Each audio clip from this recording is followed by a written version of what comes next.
ایک ہے نماز ہم پڑھ لیتے ہیں، آپ نے سارا پڑھ لیا، سارا تعدیل ارکان بھی کر لی، لیکن اگر آپ کا اللہ کے ساتھ ڈائریکٹ کمیونین اور ڈائریکٹ کمیونیکیشن قائم نہیں ہوا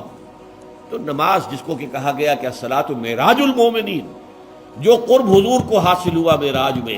وہ ایک بندہ مومن دنیا میں رہتے ہوئے حاصل کر سکتا ہے نماز میں،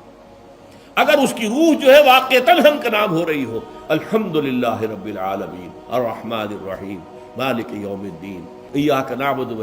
اگر ہم واقعتاً ایسے کہہ رہے ہوں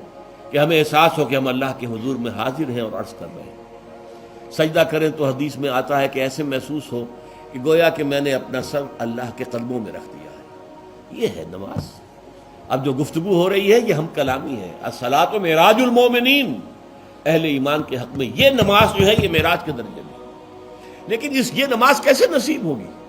اگر روح سوئی ہوئی ہے، دبی ہوئی ہے، پسی ہوئی ہے، مزمحل ہے یا مردہ ہے؟ یہ نماز کیسے حاصل ہوگی؟ چاہے آپ پانچوں وقت کی نماز پڑھ رہے ہو، چاہے آپ نے ہیبٹ بنا لیا ہو نماز کو،